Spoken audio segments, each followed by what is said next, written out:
Hello.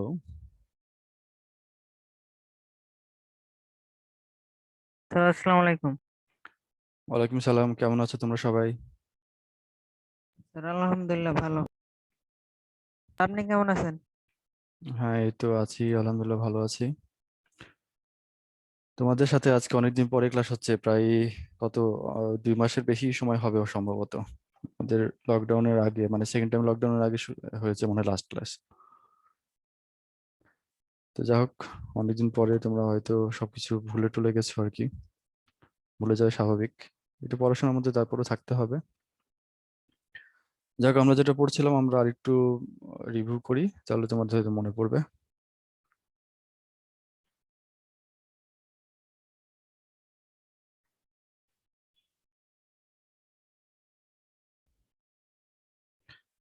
আমরা AC circuit containing resistance, inductance, capacitance in series, এটা আমরা পড়ছিলাম। সিরিজ একটা সার্কিটে একটা রেজিস্টর, ক্যাপাসিটর এবং ইন্ডাক্টর যদি থাকে তাহলে তাদের জন্য আমাদের মূলত কারেন্টের ভ্যালুটা কিরকম হয়, এবং সেখান থেকে আমরা এর ইম্পিডেন্স নামে একটা টার্ম আমরা গত ক্লাসে বলেছিলাম। ইম্পিডেন্স জিনিসটা সম্পর্ক মানে সম্পূর্ণ এটা কমপ্লিট হয়নি আর কি, এটা একটা ক্লাসে হওয়া সম্ভব না। আমরা বলেছিলাম এটা সম্পর্কে আমরা আরো ডিটেলস জানবো আজকে, সেটা আজকে আরো ডিটেলস জানবো এটা সম্পর্কে। তো যাই হোক, আমরা এটা নিয়ে কথা বলার আগে আমরা আরেকটু আগে থেকে আসি আর কি। আমাদের ফর্ম ফ্যাক্টর এগুলো তো হয়ে গেছিল, ফর্ম ফ্যাক্টর। হ্যাঁ, তারপরে ইফেক্টিভ ভ্যালু অথবা ভার্চুয়াল ভ্যালু একটা এসি সার্কিটের জন্য যেরকম হয়, এটা এগুলো আমরা কথা বলেছি আর কি। তোমাদের কারো কোনো প্রবলেম থাকলে আমাদেরকে আরেকবার বলতে পারো, আমি এটা নিয়ে আরো কথা বলতে পারি। এখন আমাদের যেটা আজকে শুরু করব সেটা হলো যে তোমার একটা ওয়েভের লিড এবং ল্যাগ নিয়ে।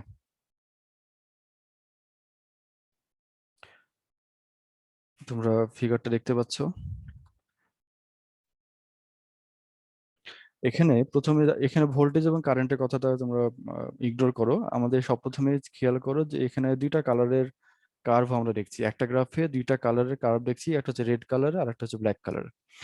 রেড কালারের কার্ভটা যে সময় থেকে বাড়া শুরু হলো আর যে সময় থেকে কমা শুরু হলো, এই কালো কালারের কার্ভটা ওই একই সময় থেকে বাড়া এবং কমা মূলত শুরু করেছে। এখান থেকে যদি জিরো থেকে দেখো তাহলে জিরো থেকেই রেড বাড়তে শুরু করেছে, কালোটাও জিরো থেকেই বাড়তে শুরু করেছে। আবার এই যে সময়তে যে রেডটা জিরোতে এসেছে, আবারও কালো কালারের কার্ভটাও ওই একই সময় জিরোতে পৌঁছেছে।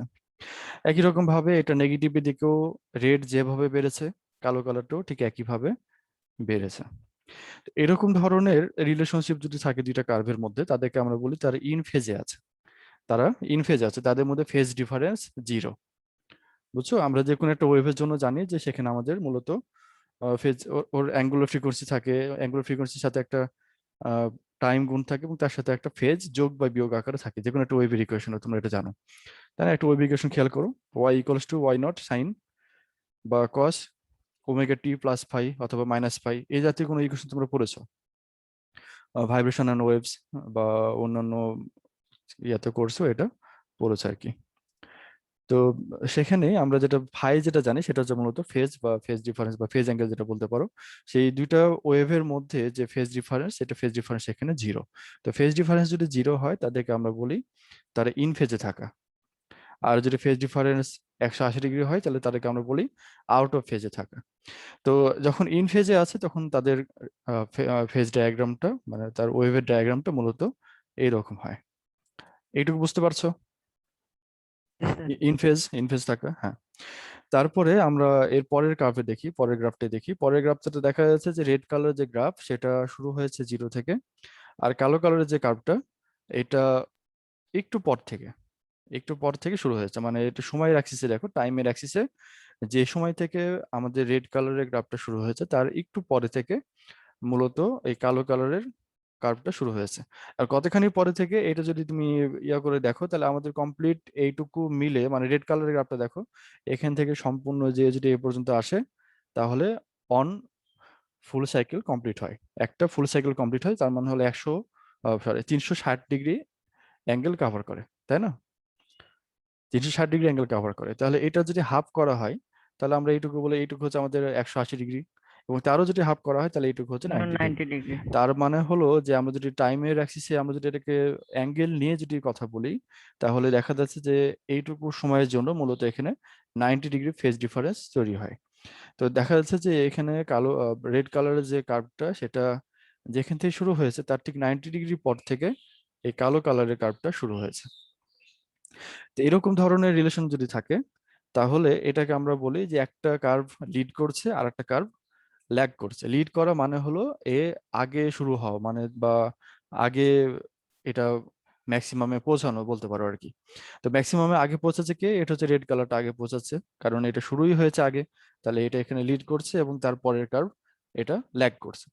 এটা লিড, LEAD, তাই না? যে লিড বা এটাকে কি বলে, পথ প্রদর্শক বলতে পারো, বা বা এটাকে তোমার আহ কি বলে আরো বাংলা কথা যাক, লিড করা মানে যেটা আমরা বুঝি আর কি, এটা লিড করছে এবং এটা হচ্ছে ল্যাগ করছে মানে এর পিছনে পড়ছে আর কি। এর সম্মুখে যাচ্ছে, এ পিছনে পড়ছে। এটা পিছনে পড়ছে কত ডিগ্রি অ্যাঙ্গেল? এটা হচ্ছে 90 ডিগ্রি ফেজ অ্যাঙ্গেলে এটা ল্যাগ করছে। তো এই হচ্ছে আমাদের মূলত লিড এবং ল্যাগের কথা। এখন এটা কোন যে কোনো কার্ভ মানে একটা কার্ভের এরকম ভাবে তোমাকে যদি একটা গ্রাফ যদি দেওয়া হয় দুইটা কার্ভের, তাহলে যে কোনো পোর্শন দেখে তুমি বলতে পারবে যে মূলত আমাদের কোনটা লিড করেছে এবং কোনটা ল্যাগ করেছে। আমাদের দেখতে হবে যে কোনটা আগে বাড়া শুরু হলো সেটা লিড করেছে, আর যেটা পরে বাড়ছে সেটা ল্যাগ করছে। তুমি যদি এখান থেকেও যদি দেখো তাহলে দেখা যাবে যে আমাদের নেগেটিভ দিকে বাড়ার কথা যদি চিন্তা করো, তাহলে নেগেটিভ দিকে বাড়ছে হলো রেডটা আবারও আগে বাড়ছে এবং কালোটা পরে বাড়ছে আর কি। কতখানি পরে? এটাও আবারও ওই 90 ডিগ্রি পরে মূলত বাড়ছে। তাহলে এখানেও আমাদের একই রকমের বলতে পারে যে রেডটা হচ্ছে আমাদের লিড করছে এবং ব্ল্যাকটা ল্যাগ করছে। LAG, LAG, এটাকে আমরা বলি ল্যাগ করা বা পিছনে পড়া, বা এটার এটাকে ফলো করা আর কি, যেটা লিড করছে তাকে ফলো করা। তো এই হচ্ছে আমাদের লিড এবং ল্যাগের বিষয়। তারপরের কার্ভে আমরা চলে আসি। এই কার্ভে দেখা গেছে যে মূলত রেড কালারের কার্ভটা যেখানে জিরো, মানে রেড এর ভ্যালু যেখানে জিরো, ব্ল্যাক এর ভ্যালু সেখানে দেখা যাচ্ছে এটা ম্যাক্সিমাম।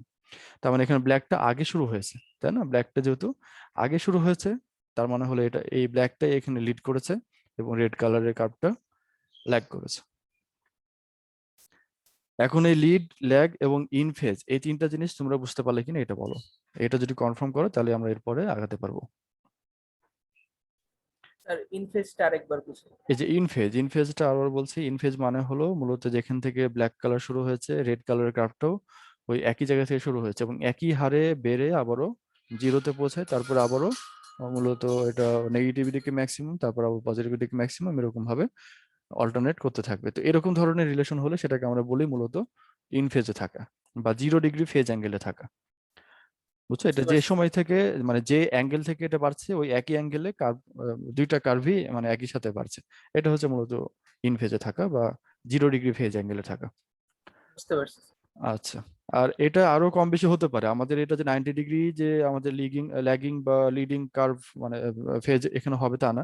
এটা এই ল্যাগ করা অথবা লিড করা এটা ফেজ অ্যাঙ্গেল 90 ডিগ্রি ছাড়াও আরো অন্যান্য যে কোনো অ্যাঙ্গেল হতে পারে, 60 ডিগ্রি হতে পারে, 55 হতে পারে, ইচ্ছা মানে যে কোনো নাম্বার এখানে তোমার এটা হতে পারে আর কি।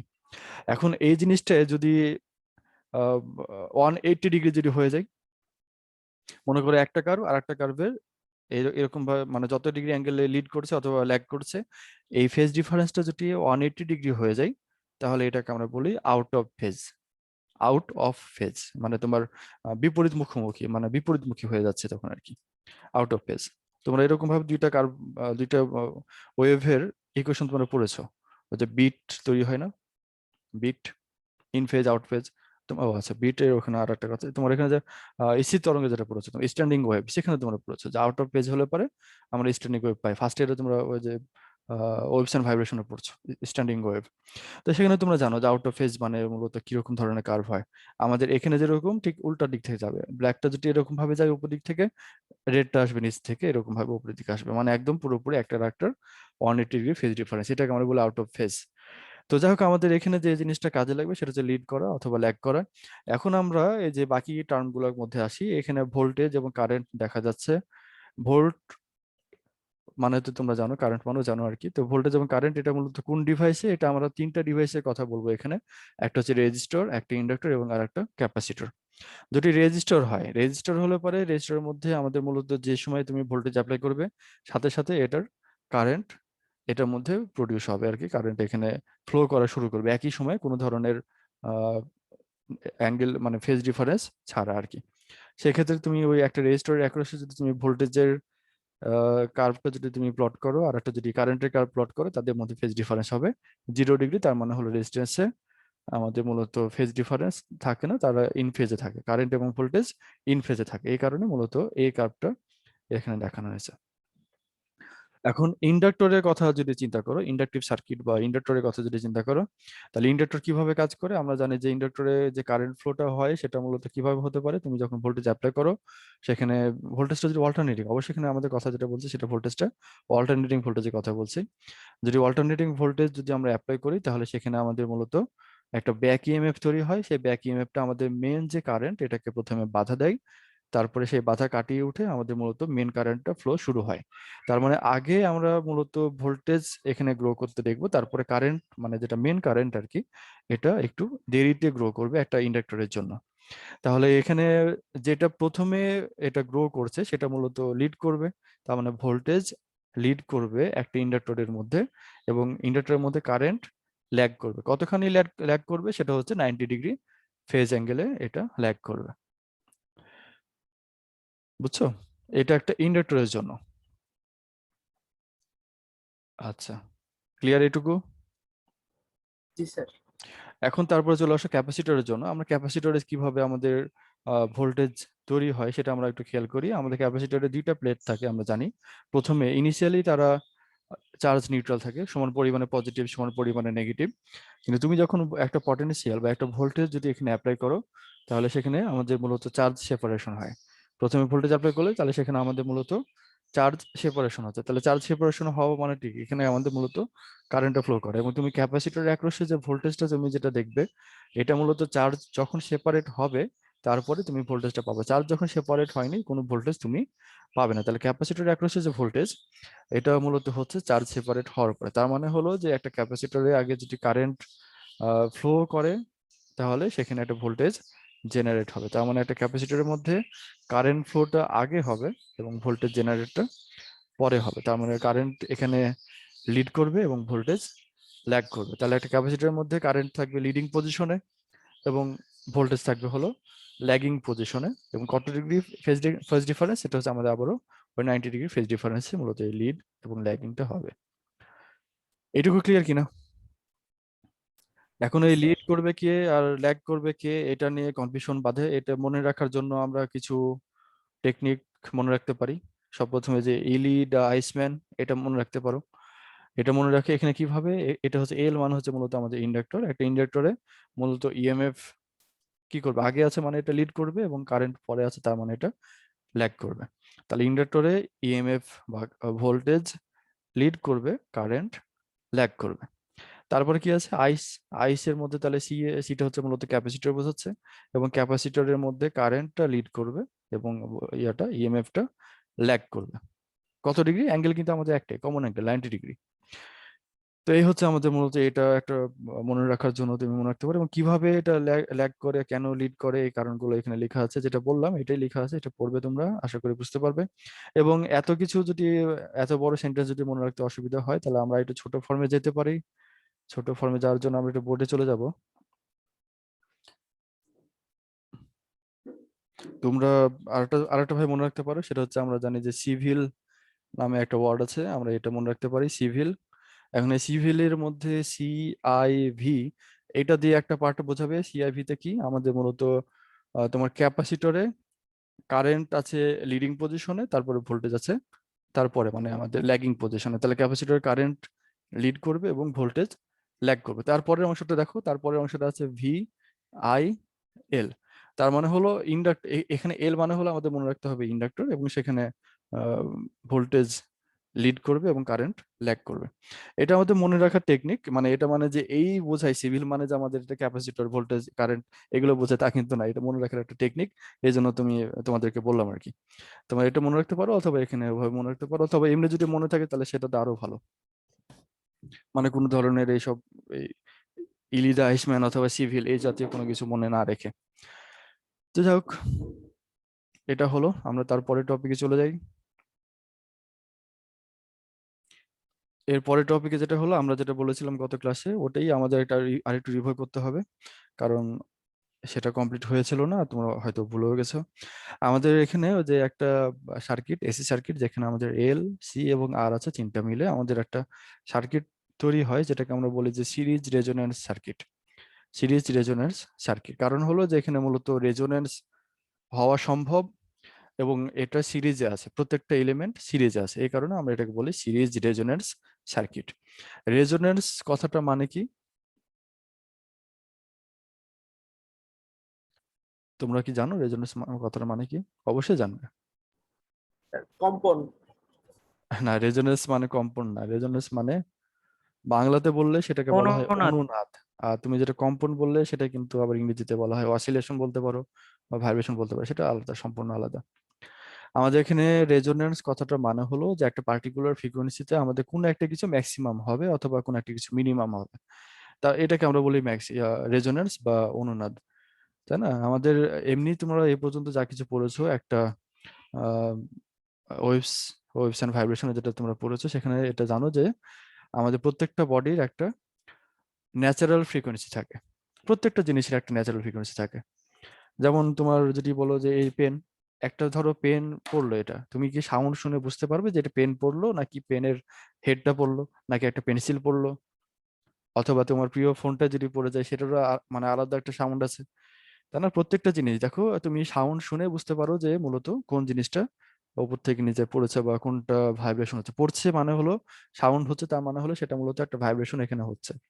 তো প্রত্যেকটা জিনিস তার নিজ নিজ ন্যাচারাল ফ্রিকোয়েন্সিতে ভাইব্রেট হতে চাই আর কি, মানে ন্যাচারালি সেটা চাই যে তার নিজের নিজস্ব যে ফ্রিকোয়েন্সি আছে সেটাতে ভাইব্রেট হবে। এবং এটা তোমার প্রত্যেকটা একটা বডির প্রপার্টি, এটা এলিমেন্টের প্রপার্টি না, এটা প্রত্যেকটা বডির প্রপার্টি। মনে করো একটা অ্যালুমিনিয়ামের তৈরি একটা পেন, অ্যালুমিনিয়ামের তৈরি একটা তোমার বক্স, এই দুইটার যে ন্যাচারাল ফ্রিকোয়েন্সি সেটা কিন্তু আবার আলাদা হবে, কিন্তু দুইটারই বেসিক এলিমেন্ট কিন্তু অ্যালুমিনিয়াম, বুঝছো? তো যাক, আমরা যেটা বলছিলাম তাহলে, যে ন্যাচারাল ফ্রিকোয়েন্সি কোনো একটা জিনিসের বা কোনো একটা অবজেক্টের ন্যাচারাল ফ্রিকোয়েন্সি, এটা যদি কোনো একটা ইম্পোজড ওয়েভের ফ্রিকোয়েন্সির সাথে মিলে যায়, তাহলে ওই অবজেক্টটা ম্যাক্সিমাম বিস্তার সহকারে ভাইব্রেট করে বা অসিলেট করে, এটাকে আমরা বলি রেজোন্যান্স। এটাকে আমরা বলি মূলত রেজোন্যান্স, মানে ম্যাক্সিমাম বিস্তার সহকারে যে অসিলেশনটা যেটা হচ্ছে, সেটাকে আমরা বলি রেজোন্যান্স। কখন হয়? এটা হয় মূলত যে কোনো অবজেক্ট যার উপরে একটা ওয়েভ তুমি অ্যাপ্লাই করছো বা ইম্পোজ করছো, যে ওয়েভের ফ্রিকোয়েন্সি ওই অবজেক্টের ন্যাচারাল ফ্রিকোয়েন্সির সাথে ম্যাচ করে যায়। যদি ম্যাচ করে যায় মানে কি একদম এক্স্যাক্টলি মিলে যায়, তখন সেখানে আমাদের মূলত রেজোন্যান্স হয়। এই কথা কি ক্লিয়ার হলো কিনা? জি স্যার। হ্যাঁ, আমাদের এখানে তাহলে এখন যেটা হচ্ছে রেজোন্যান্সের কথা যখন বলছি, তাহলে আমাদের এটারও দুইটা ফ্রিকোয়েন্সি থাকবে। এখানে ফ্রিকোয়েন্সি দুইটা হচ্ছে এরকম ভাবে যে আমরা যে সার্কিট কম্পোনেন্ট গুলো ব্যবহার করছি, তাদের ফ্রিকোয়েন্সির একটা রেসপন্স আছে, মানে তাদের একটা ন্যাচারাল ফ্রিকোয়েন্সি আমরা এখানে বলতে পারি তাদের আছে। আর বাইরে থেকে আমরা অ্যাপ্লাই করছি একটা অল্টারনেটিং কারেন্ট, একটা অল্টারনেটিং ভোল্টেজ, এটারও একটা ফ্রিকোয়েন্সি আছে। এটার ফ্রিকোয়েন্সি যদি এদের এদের ফ্রিকোয়েন্সির সাথে যদি ম্যাচ করে যায়, তাই না, এরকম একটা ব্যাপার হতে পারে। আসলে যে জিনিসটা হবে সেটা হলো, মূলত এখানে আমাদের যে এলিমেন্ট গুলো ব্যবহার করছি, সেখানে দুই ধরনের এলিমেন্ট আছে। আমাদের এখানে রিয়েক্টিভ এলিমেন্ট আছে মূলত দুইটা, একটা হচ্ছে ইন্ডাক্টর এবং একটা ক্যাপাসিটর। তো আমরা বাইরে থেকে যে ফ্রিকোয়েন্সিটা অ্যাপ্লাই করছি, সেই ফ্রিকোয়েন্সি জিরো থেকে আস্তে আস্তে আমরা বাড়াতে পারি একটা পার্টিকুলার ফ্রিকোয়েন্সিতে, যে দেখা যায় যে এদের মধ্যে যে টোটাল বাধা, মানে টোটাল যে রেজিস্ট্যান্সটা ছিল, বা ইম্পিডেন্স বলে আমাদের এখানে ভালো হবে, টোটাল যে ইম্পিডেন্সটা ছিল এটা আমাদের মিনিমাম হয়ে যায়। তো টোটাল ইম্পিডেন্স যখন মিনিমাম হয়ে যায়, ওই কন্ডিশনটা হলো আমাদের মূলত রেজোন্যান্স কন্ডিশন, এবং তখন আমাদের এর ইম্পিডেন্সটা এর রেজিস্ট্যান্সের সমান হয়ে যায়। এটা আমরা পরে আরো আসবো আমরা, কিন্তু এটুকু বোঝো যে আমাদের একটা পার্টিকুলার ফ্রিকোয়েন্সি আছে, এই ইএমএফ এক্সটার্নাল যে আমরা ইএমএফ অ্যাপ্লাই করছি, অল্টারনেটিং ইএমএফ, এটা একটা পার্টিকুলার ফ্রিকোয়েন্সির জন্য আমাদের মূলত এই সম্পূর্ণ সার্কিটটার যে বাধা, কারেন্ট ফ্লো যে বাধা, এটা মূলত একদম মিনিমাম হয়ে যায় একটা পার্টিকুলার ফ্রিকোয়েন্সিতে। যে ফ্রিকোয়েন্সিটা হয় সেটাকে আমরা বলি মূলত রেজোনেন্স ফ্রিকোয়েন্সি, এবং এই বাধাটা কম হয়ে যাওয়ার যে ঘটনা, এটাকে আমরা বলি এই সিরিজ রেজোনেন্স, সিরিজ সার্কিটের যে রেজোনেন্স। তো যাই হোক, আমরা যেটা প্রমাণ করেছিলাম সেখানে আমরা বলেছিলাম সব প্রথমে একটা ইএমএফ সোর্সকে equal to E naught sine omega T এভাবে আমরা প্রকাশ করতে পারি, এটা আমরা জানি। কিভাবে করতে পারি সেটাও আমরা দেখেছিলাম সম্ভবত আমাদের জেনারেটরের জন্য। আমরা ইএমএফ কতখানি কিভাবে ইয়ে হয়, এই যে এখানে এটা একটা জেনারেটরের মধ্যে ইএমএফ কিভাবে জেনারেট করে সেটা তোমরা দেখেছো, এবং এখানে তোমরা জানো যে ইকুয়াল টু সাইন ওমেগা টি, এটা আমরা দেখেছি। তাহলে এভাবে একটা অল্টারনেটিং ইএমএফ কে এক্সপ্রেস করতে পারি আমরা।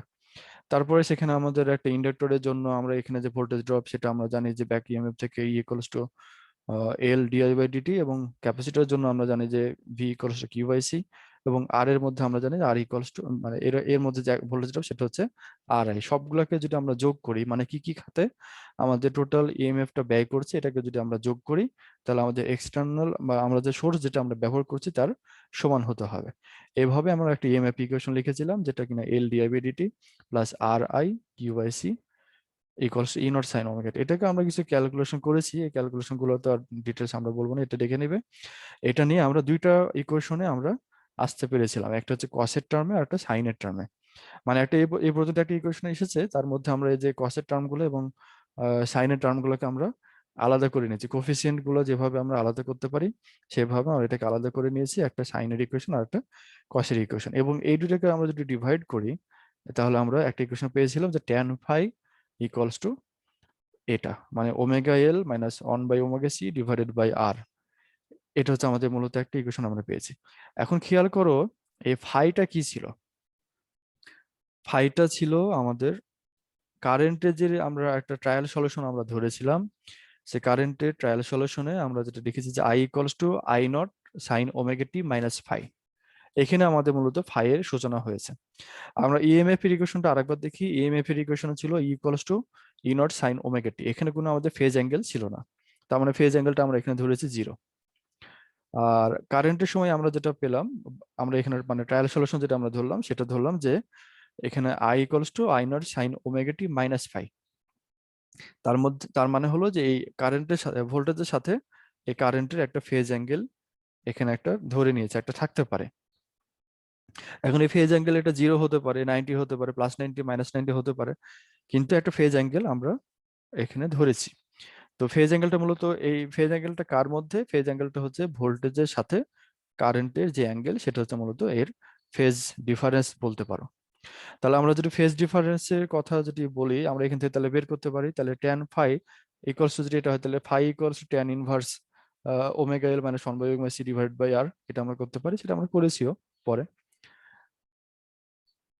এখানে তোমরা দেখবে যে phi equals to tan inverse omega L minus 1/ওমেগা সি বাই আর।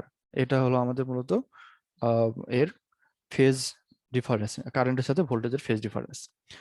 এখন এরপরে আমরা আরেকটু যেটা অগ্রসর হয়েছিলাম সেটা হচ্ছে যে কারেন্টের ভ্যালু যেটা এটা আমরা বের করেছিলাম। কারেন্টের ভ্যালুটা আমরা ডিরাইভ করেছিলাম এভাবে যে I equals to E naught divide by root of R square plus omega L minus 1/ওমেগা সি আর হোল স্কোয়ার সাইন ওমেগা টি মাইনাস ফাই। এখন এটা যে আমরা যে ট্রায়াল সলিউশন ধরেছিলাম ওর সাথে যদি কম্পেয়ার করো তাহলে দেখবে যে এখানে আমাদের এইটুকু জন্য ছিল, মানে I equals to I not sine omega T minus phi, এটা ছিল আমাদের ট্রায়াল সলিউশন। তাহলে আমাদের আই নট এর ভ্যালু মূলত হলো ই নট ডিভাইডেড বাই এটা, মানে রুটের মধ্যে যেটুকু আছে এটুকু হলো আমাদের এটা দিয়ে ভাগ করার পরে যা হলো এটুকু সম্পূর্ণটা হচ্ছে আমাদের আই নট বা আমাদের কারেন্টের মানে উপরে যেটা লিখেছে আর কি কারেন্টের পিক ভ্যালু। এখন এটার মধ্যে আমরা একটা কথা বলতে হয় যে এখানে দেখো এটা হচ্ছে ইএমএফ এর পিক ভ্যালু। ইএমএফ কে একটা জিনিস দিয়ে আমরা ভাগ করছি, ভাগ করার পরে আমরা পাচ্ছি হলো কারেন্ট। তো ভোল্টেজকে কি দিয়ে ভাগ করলে কারেন্ট পাই? রেজিস্টার। হ্যাঁ, আমরা এই পর্যন্ত জানি যে ভোল্টেজকে রেজিস্টর দিয়ে ভাগ করলে বা মানে রেজিস্টিভ বা বাধা কিছু দিয়ে আমরা যদি ভাগ করি, মানে যে পরিমাণ বাধা সার্কিটে আছে ওই কারেন্টটা ফ্লো করার জন্য সেই বাধা দিয়ে যদি আমরা ভাগ করি তাহলে আমরা কারেন্টটা পাই। তো এই এই নিচে যে অংশটা আমরা এখন যে হাইলাইট করেছি এটা মূলত এই সার্কিটের টোটাল বাধা, যেটাকে আমরা বলি মূলত ইম্পিডেন্স। তো এই ইম্পিডেন্স কথাটা আমরা গত ক্লাসে বলেছি, এটা তোমাদের হয়তো নতুন একটা টার্ম ইম্পিডেন্স, এই কথাটা আগে হয়তো শুনোনি। ইম্পিডেন্স কথাটা হলো মূলত এই রেজিস্ট্যান্সের মতোই। রেজিস্ট্যান্সটা হচ্ছে শুধুমাত্র ডিসি সার্কিটের জন্য, যেখানে কোনো ফ্রিকোয়েন্সির ইনভলভমেন্ট নাই, সেখানে একটা সার্কিটে কারেন্ট ফ্লো হতে যে সম্পূর্ণ বাধা এটাকে আমরা বলি রেজিস্ট্যান্স। আর যদি ফ্রিকোয়েন্সি থাকে তাহলে কোনো একটা সার্কিটে কারেন্ট ফ্লো হতে সম্পূর্ণ যে বাধা এটাকে আমরা বলি ইম্পিডেন্স, এবং ইম্পিডেন্সের ভ্যালু হলো এটা ইম্পিডেন্সটা হচ্ছে একটা কমপ্লেক্স কোয়ান্টিটি। এটা আরেকবার বলেন স্যার। কোনটা? এটা? জি হ্যাঁ স্যার, ইম্পিডেন্সটা। হ্যাঁ, এটা বলছি আর কি, যে এখানে তুমি দেখো এই ইএমএফ কে, মানে আমাদের ভোল্টেজকে একটা জিনিস দিয়ে আমরা ভাগ করেছি এবং এটা কারেন্ট পেয়েছি। তো ভোল্টেজকে আমরা বাধা দিয়ে ভাগ করলে কারেন্ট পাই, তাহলে এটা আমাদের বাধা, তাই না? এখন এই বাধাটা হলো, এটাকে আমরা বলি মূলত ফ্রিকোয়েন্সি ডিপেন্ডেন্ট বাধা। কারণ কি ফ্রিকোয়েন্সি ডিপেন্ডেন্ট কি করে বলতে পারি? কারণ আরটা এখানে দেখো, আরটা আমাদের ফ্রিকোয়েন্সি ইন্ডিপেন্ডেন্ট, এটার উপর ফ্রিকোয়েন্সি কোনো ডিপেন্ডেন্সি নাই। কিন্তু আর ছাড়া বাকি যেটুকু অংশ আছে এর মধ্যে ওমেগা আছে। ওমেগা মানেটা কি? ওমেগা মানে হলো অ্যাঙ্গুলার ফ্রিকোয়েন্সি, যার মধ্যে আছে 2πf। 2πf তার মানে ফ্রিকোয়েন্সি ডিপেন্ডেন্সি একটা আছে আর কি এখানে। তো ফ্রিকোয়েন্সি যেহেতু ডিপেন্ডেন্ট, এটাকে আমরা বলি ইম্পিডেন্স। তাহলে ফ্রিকোয়েন্সি ডিপেন্ডেন্ট বাধা, এটাকে আমরা বলি ইম্পিডেন্স। তো ইম্পিডেন্সটার একটা হচ্ছে কমপ্লেক্স কোয়ান্টিটি। এই কমপ্লেক্স কোয়ান্টিটির ম্যাগনিটিউড হচ্ছে এটা। একটা কমপ্লেক্স কোয়ান্টিটিকে আমরা এই ম্যাগনিটিউড আমরা বের করতে পারি, তাই না? তোমরা জানো যে রিয়েল পার্ট প্লাস ইমাজিনারি পার্টকে যদি আমরা স্কোয়ার করে যোগ করি, তার উপরে রুট নিলে এটা কমপ্লেক্স কোয়ান্টিটির ম্যাগনিটিউড হয়। তো এখানে তাই করা আছে, আমাদের মূলত রিয়েল পার্টের স্কোয়ার, তারপরে কমপ্লেক্স সরি ইমাজিনারি পার্ট যেটুকু আছে, ইমাজিনারি পার্টের যে স্কোয়ার, এইটুকু অংশ তাহলে আমাদের ইমাজিনারি পার্ট। বোঝা গেল কি? আমরা এখন একটু বোর্ডে যাই, তাহলে তোমাদের একটু ডিটেলস ভেঙে বলা যাবে। তাহলে আমরা যেটা বলছিলাম, আমাদের কারেন্ট ইম্পিডেন্সের মধ্যে আছে, কারেন্ট ইকুয়েশনটা আমরা লিখি I not equals to E not divided by root of R square plus omega L minus 1 by omega C এর হোল স্কোয়ার। এটা আমাদের করা ছিল। তাহলে আমাদের যেটা বলছিলাম যে এটা হচ্ছে মূলত সম্পূর্ণ বাধা। আমাদের এখানে যেটা আমরা বলবো সেটা হচ্ছে ই নট ডিভাইডেড বাই জেড, বা জেড এর তুমি ম্যাগনিটিউড বলতে পারো। জেডটা হচ্ছে আমাদের মূলত ইম্পিডেন্স। জেড এটাই হচ্ছে ইম্পিডেন্স, যেটা কিনা বোধহয় সার্কিটের, মানে এটা সার্কিটের টোটাল যে বাধা, ফ্রিকোয়েন্সি ডিপেন্ডেন্ট যে বাধা, এটা হচ্ছে আমাদের মূলত ইম্পিডেন্স। এখন ইম্পিডেন্সের এটা যেহেতু আমাদের একটা কমপ্লেক্স কোয়ান্টিটি, আমরা যদি এটাকে এক্সাক্ট ফর্মে যদি এটাকে প্রকাশ করতে চাই, তাহলে আমরা এটা লিখবো আর প্লাস জে আই, মানে জে এক্স বলতে পারো এটাকে। যেটা কি, যেটা হচ্ছে আমাদের মূলত, তোমরা কি দেখতে পাচ্ছ না ঝাপসা হচ্ছে? আচ্ছা, দেখতে পাচ্ছি পরিষ্কার। আচ্ছা, তাহলে এখানে যেটা এক্স, এই এক্স এর মধ্যে আমাদের কি কি আছে? এক্সটা হচ্ছে আমাদের মূলত ওই যে omega L minus 1 by omega C, এটা হচ্ছে আমাদের মূলত এক্স। এখন আমরা যদি এটা জেড এর ভ্যালুটা যদি আমরা জানতে চাই, তাহলে আমরা কি করি? জেড ইকুয়ালস আমরা যেটা লিখি root of R square plus X square. এটা আমরা জানি, তাই না? কমপ্লেক্স নাম্বার থেকে তোমরা এটা জানো যে Z equals to R square plus X square, মানে রিয়েল পার্টের স্কোয়ার প্লাস ইমাজিনারি পার্টের স্কোয়ার। তারপর যদি আমরা রুট করি, তাহলে আমরা ওই কমপ্লেক্স কোয়ান্টিটির আমরা ম্যাগনিটিউডটা পাই। তো এই কাজটাই আমাদের মূলত এখানে করা আছে।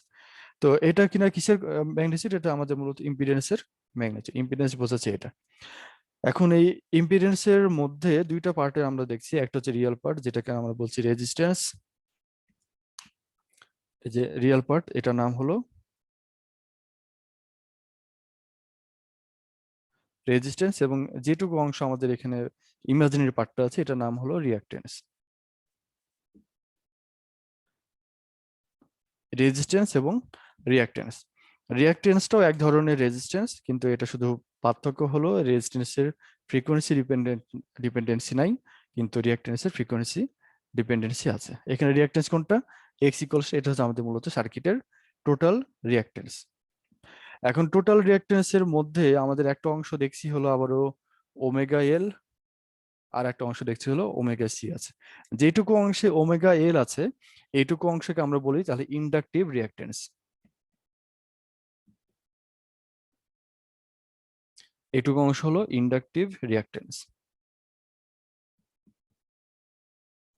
আর যেটুকু অংশে ওমেগা সি আছে, সেটাকে আমরা বলি ক্যাপাসিটিভ রিঅ্যাকট্যান্স।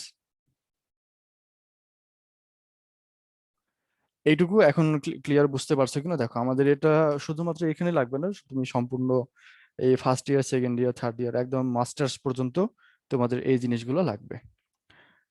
তো এটা খুব ক্লিয়ার ভাবে একটু বুঝে নাও। আমাদের যেটা বললাম সব প্রথমে, এইটুকু অংশকে আমরা বলছি ইম্পিডেন্সের, আমাদের ইম্পিডেন্সের ম্যাগনিটিউড হচ্ছে এটা। এবং ইম্পিডেন্সটা নিজে একটা কমপ্লেক্স কোয়ান্টিটি, যেটাকে আমরা যদি এক্সাক্ট ফর্মে যদি প্রকাশ করতে চাই তাহলে এটা আমরা লিখি রেজিস্ট্যান্স প্লাস রিঅ্যাক্ট্যান্স। রিঅ্যাক্ট্যান্সটা আমাদের ইমাজিনারি পার্ট, এবং ইমাজিনারি পার্ট হওয়ার জন্য তার সাথে একটা জে আছে।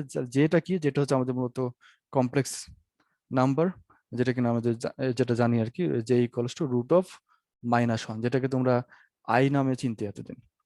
তো সেটাই আমাদের এখানে মূলত যে একই ব্যাপার, এটা আই দিয়েও লেখা যায়। আমরা মূলত যে অপারেটর দিয়ে এটাকে লিখছি, এটা একটা ম্যাথমেটিক্যাল অপারেটর।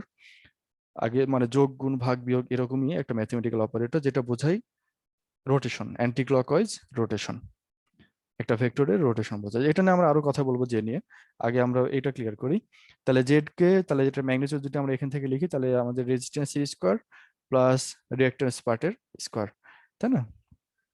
এবং তারপরে আমরা যেটা বললাম যে রিঅ্যাক্ট্যান্স পার্ট যেহেতু আমাদের এইটুকু অংশ, তাহলে রিঅ্যাক্ট্যান্সটা হচ্ছে মূলত ওমেগা এল মাইনাস 1/ওমেগা সি। এখন এর মধ্যে আমরা যেটা দেখছি যে ওমেগা এল যেটা আছে, ওমেগা এল যেখানে আছে মানে এটা ইন্ডাক্টর থেকে আসছে, এই কারণে এটা নাম হলো ইন্ডাকটিভ রিঅ্যাক্ট্যান্স। এবং ওমেগা সি যেটা আছে এটা মূলত ক্যাপাসিটর থেকে আসে, এই কারণে এটা নাম হলো ক্যাপাসিটিভ রিঅ্যাক্ট্যান্স। এইটুকু ক্লিয়ার? জি স্যার। আচ্ছা, স্যার এখন এখানে স্যার কমপ্লেক্স কোয়ান্টিটি ধরে স্যার কাজ করতেছে কেন? কমপ্লেক্স কোয়ান্টিটি নিয়ে কাজ করছি এই কারণে, আমাদের মূলত সার্কিটের মধ্যে যখন দেখবে আমাদের একটা ফেজের একটা ব্যাপার চলে আসবে।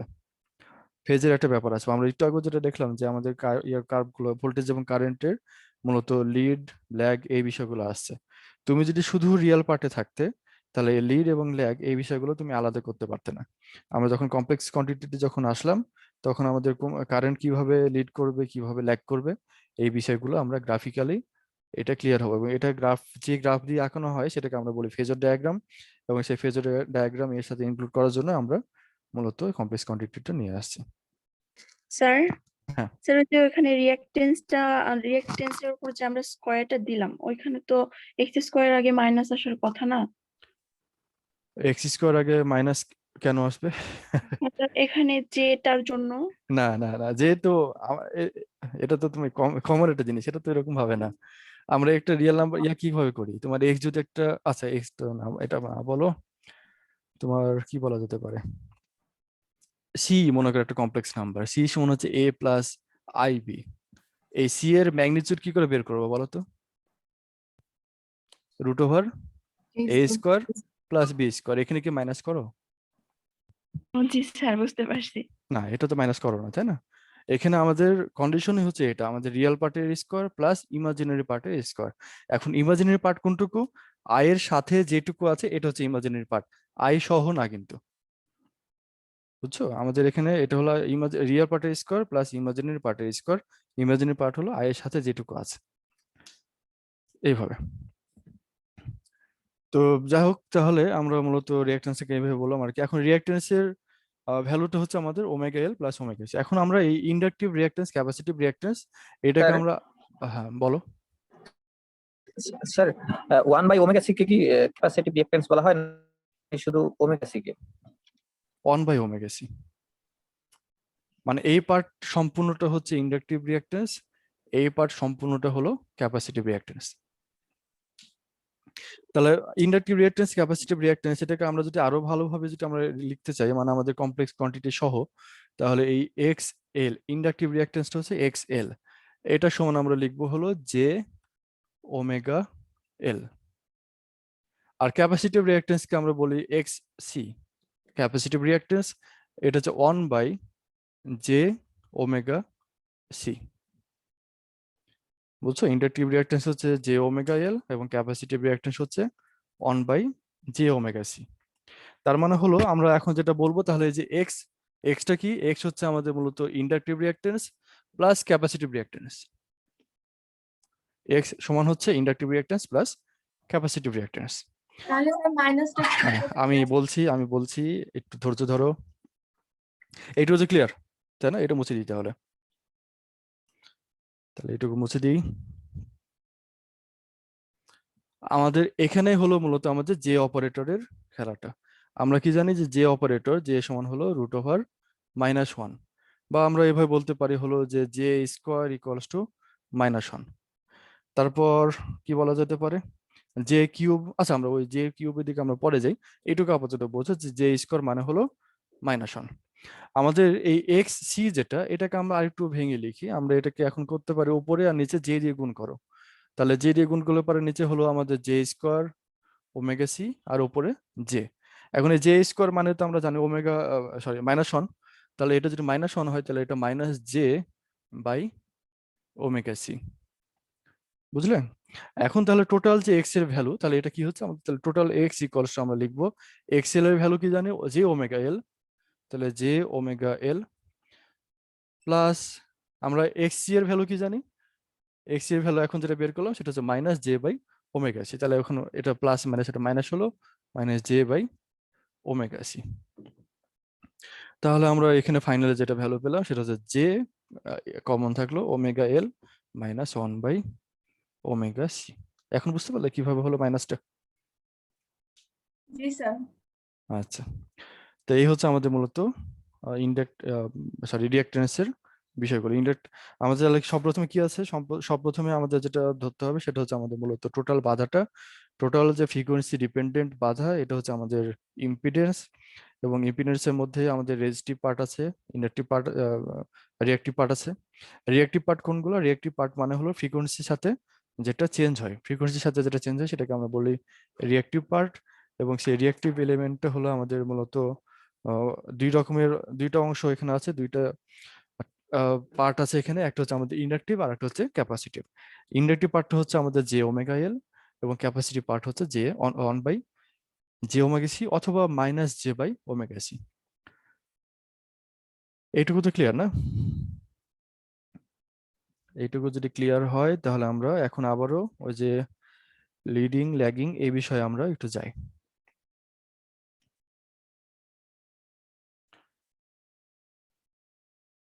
আচ্ছা, তাহলে এখন আমরা ওই যে ফেজ ডিফারেন্স আমরা চলে আসি। আমাদের ফেজ ডিফারেন্স যেটা আমরা একটু আগে বললাম, phi equals to tan inverse omega L -1/ওমেগা সি ডিভাইডেড বাই আর। এখন ওমেগা এলটা কি দেখলাম? ওমেগা এলটা এখন দেখলাম হলো মূলত এটা এক্স এল, যেটা কিনা আমাদের ইন্ডাকটিভ রিঅ্যাক্ট্যান্স। আর 1/ওমেগা সি এটা হচ্ছে আমাদের মূলত এটার ক্যাপাসিটিভ রিঅ্যাক্ট্যান্স এক্স সি। আর আরটা নিচে এখানে আর আছে। আর কি কখনো নেগেটিভ হতে পারে? রেজিস্ট্যান্স কখনো নেগেটিভ হতে পারে? না স্যার। রেজিস্ট্যান্স আমাদের সবসময় পজিটিভ। তাহলে রেজিস্ট্যান্স যদি পজিটিভ হয় তাহলে আমরা উপরে যেটা দেখছি এইটুকু অংশটা মানে আমাদের যে ব্র্যাকেটের মধ্যে যেটুকু আছে এটা প্লাস হতে পারে মাইনাস হতে পারে, কিসের উপর ডিপেন্ড করে? এক্সএল এবং এক্সি এর ভ্যালুর উপরে। কোনো সময় হতে পারে এক্সএলটা ছোট এক্সি এর থেকে, তখন এটা নেগেটিভ। কোনো সময় এমন হতে পারে যে এক্সিটাই ছোট এক্সএল এর থেকে, তখন এটা পজিটিভ। আবার এমন সময় হতে পারে যখন দুইটাই সমান, এক্সএল এবং এক্সি সমান, তখন এই ভ্যালুটা টোটালি 0।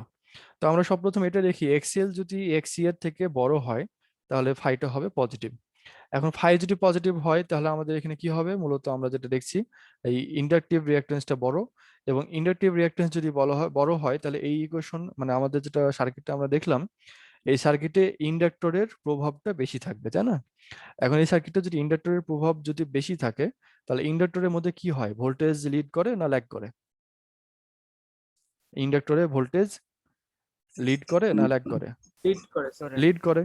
তাহলে ভোল্টেজ যদি লিড করে তাহলে যখন আমাদের এই এক্স এলটা এক্সি এর থেকে বড়, ফাইটা যখন পজিটিভ, এবং ফাই পজিটিভ হলে পরে আমরা এখানে কারেন্ট, আমরা যেটা বলবো কারেন্টটা ল্যাগ করবে এবং ভোল্টেজটা লিড করবে। তাহলে আমরা কি বলি? Current lags behind the applied EMF. তার মানে হলো এখানে ইএমএফটা লিড করবে এবং কারেন্ট ল্যাগ করবে। কতখানি অ্যাঙ্গেলে? এই ফাই অ্যাঙ্গেলে। তাহলে ফাই অ্যাঙ্গেলে যদি পজিটিভ হয় তাহলে এই ঘটনা ঘটছে। তারপরে তাহলে অ্যাঙ্গেলটা সবসময় 90 ডিগ্রি হবে না? না, 90 ডিগ্রি হবে না। আমরা 90 ডিগ্রি হবে কখন? একটা পিওর এলিমেন্ট তুমি যদি নাও, তুমি যদি পিওর ইন্ডাক্টর নাও তাহলে এখানে কারেন্ট এবং ভোল্টেজের মধ্যে phase angle 90 degree. Pure capacitor নাও 90 ডিগ্রি পাবে, এটা কোনো চেঞ্জ নাই। কিন্তু যখন একই সাথে ইন্ডাক্টর, ক্যাপাসিটর, রেজিস্টর এগুলোর মিক্সড কম্বিনেশন থাকবে তখন এই ভ্যালুটা আর কখনো একদম পিওর 90 ডিগ্রি হবে না। হতে পারে কোনো সময়, তবে এটা বাই ডিফল্ট এটা 90 ডিগ্রি হবে না। একটা পার্টিকুলার কন্ডিশনে এটা 90 ডিগ্রি হবে। কখন? এটা 3 নম্বর কন্ডিশন, এটা এখন আসিনি আমরা। ও সরি, এটাতে 0 ডিগ্রি হবে। তাছাড়া এটা মোটামুটি আমরা ধরে নিব আর কি, আমাদের এরকম ভাবে যে 3 ধরনের কম্বিনেশন যদি থাকে 3 ধরনের এলিমেন্টের, তাহলে এটা বাই ডিফল্ট এটা কোনো ফেজ ডিফারেন্সটা 90 ডিগ্রি বা 0 ডিগ্রি আমরা কোনোটাই ধরবো না, এটা আমাদের যে কোনো ভ্যালু হতে পারে। এখন পার্টিকুলার কন্ডিশনে এটা কোনো সময় 90 ডিগ্রি হতে পারে, কোনো সময় 0 হতে পারে, 180 হতে পারে, বুঝছো? এরকম কখন কি হবে সেটা ডিপেন্ড করছে হলো এক্সএল, এক্সি এবং আর এর ভ্যালুর উপরে। আচ্ছা, তারপরে আমরা সেকেন্ড কন্ডিশনে আসি, এক্সএল ইজ লেস দেন এক্সি। এক্সএলটা এক্সি এর থেকে ছোট, তার মানে আমাদের ইন্ডাকটিভ রিঅ্যাকট্যান্সটা এখানে ছোট, ক্যাপাসিটিভ রিঅ্যাকট্যান্সটা বড়, এবং সেক্ষেত্রে আমাদের ফাই এর ভ্যালুটা হবে নেগেটিভ। কারণ কি, ভিতরের অংশটা, এই ব্র্যাকেটের ভিতরের অংশটা নেগেটিভ হচ্ছে। এবং এই কন্ডিশন যদি হয় তাহলে সেক্ষেত্রে আমাদের যেটা হবে এক্সি এর প্রভাবটা বেশি থাকবে, এবং এক্সি এর প্রভাব যদি বেশি থাকে তাহলে আমরা কি করব, lead কারেন্ট, আমরা জানি যে ক্যাপাসিটরের মধ্যে আমাদের কারেন্ট লিড করে এবং ভোল্টেজ ল্যাগ করে। তাহলে এখানে আমাদের এই কন্ডিশনও আমাদের এরকম সার্কিটে কারেন্ট লিড করবে এবং ভোল্টেজ ল্যাগ করবে কতখানি অ্যাঙ্গেলে, ফাই অ্যাঙ্গেলে এই লিডিং ল্যাগিংটা হবে আর কি। আচ্ছা, তারপরে 3 নম্বর কন্ডিশনে আসি। 3 নম্বর কন্ডিশন হলো যে এক্সএল এবং এক্সি যদি 0 হয়, এটা যদি 0 সরি সমান যদি হয়, তাহলে সেক্ষেত্রে আমাদের ফাইটা হবে 0। আচ্ছা, তাহলে সেক্ষেত্রে আমাদের ফাইটা হবে 0 ডিগ্রি। এবং এরকম কন্ডিশন যদি হয় যেখানে আমাদের এক্সএল এবং এক্সসি এটা সমান, এই কন্ডিশনে আমাদের কারেন্ট এবং ভোল্টেজ এটা ইন ফেজে থাকবে, তাদের মধ্যে ফেজ ডিফারেন্স হবে 0। এবং এই কন্ডিশনটা যখন হবে সেটাকে আমরা বলি মূলত রেজোন্যান্স কন্ডিশন, বুঝছো? রেজোন্যান্স তাহলে কখন হয়, রেজোন্যান্সটা হয় তখনই যখন আমাদের এই এক্সএল এবং এক্সসিটা সমান হয়, এটাকে আমরা বলি মূলত রেজোন্যান্স কন্ডিশন এই সার্কিটের জন্য। তার মানে কোনো একটা পার্টিকুলার ফ্রিকোয়েন্সিতে আমাদের এটা সমান হয়ে যায়। এখন আমরা এরপরে আসি রেজোন্যান্স কন্ডিশনটা কিভাবে আমরা দেখি। আমাদের কারেন্টের ভ্যালুটা খেয়াল করো, কারেন্টের ভ্যালুটা হলো ই নট ডিভাইডেড বাই এটা। এখন এটার ম্যাক্সিমাম ভ্যালুটা ডিপেন্ড করছে হলো মূলত এটা মানে পিক ভ্যালুর কথা বলছি আমি, পিক ভ্যালুটা ডিপেন্ড করছে হলো এটা এবং এটার উপরে। এখন এই পিক ভ্যালুটা সব থেকে বেশি হবে কখন, যখন এই নিচের যেটুকু হাইলাইট করেছি এটুকু অংশ যদি মিনিমাম হয় তাহলে পিক ভ্যালুটা ম্যাক্সিমাম হবে, তাই না? এখন এই পিক ভ্যালুটা ম্যাক্সিমাম করার জন্য আমাদের যেটা ইম্পিডেন্স যেটা আমরা লিখেছিলাম, ওই ইম্পিডেন্সটাকে হতে হবে মিনিমাম। এখন ইম্পিডেন্সের মধ্যে এটা মিনিমাম হওয়ার কন্ডিশনটা কি, কন্ডিশনটা হলো যে এইটুকু অংশকে আমাদের 0 হয়ে যায়। 0 কখন হবে, যখন আমাদের এটা এবং এটা সমান সমান। তাহলে আমাদের যেহেতু একটা মাইনাস সাইন আছে, তাহলে ওমেগা এল এবং 1/ওমেগা সি এটা যদি সমান হয়ে যায়, যেটা কিনা এই যে এই কন্ডিশনটা, তখন আমাদের মূলত এই ইম্পিডেন্সটা মিনিমাম হবে এবং সেক্ষেত্রে কারেন্টটা ম্যাক্সিমাম হবে। তো এটা যখন হবে সেই কন্ডিশনটার নামই হলো আমাদের মূলত রেজোন্যান্স ফ্রিকোয়েন্সি, যে ফ্রিকোয়েন্সিটা এটা হয়। এখন এটা আমরা কিভাবে এটা ডিফাইন করতে পারি, তুমি যদি ওমেগা সি এর কথা চিন্তা করো, ও সরি এখানে একটু ওমেগা এল একই ব্যাপার, যদিও আমাদের একটু একটু উল্টা করে লেখা আছে, আমরা একটু সোজা করে নিই। ওমেগা এল ইকুয়ালস টু 1/ওমেগা সি, এবার তোমাদের ক্লিয়ার নাকি? হ্যাঁ, এটা যখন হবে তখন আমাদের মূলত এটা হবে আর কি। এখন এটার নিয়ে আরো কথা বলা ছিল, তোমাদের ক্লাসের টাইম শেষ,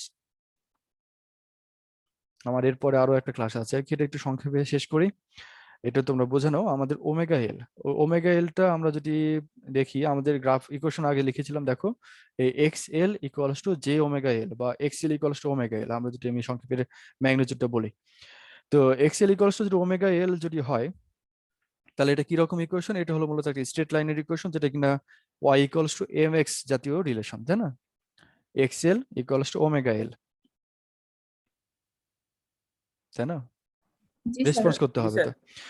আচ্ছা, তাহলে এটা হলো আমাদের এই যে এক্সেল এর যে ইকুয়েশন, সেটা এটা স্ট্রেট লাইন এবং সেটা অরিজিন দিয়ে যাবে, যেহেতু আমাদের এখানে সি 0 মানে আমাদের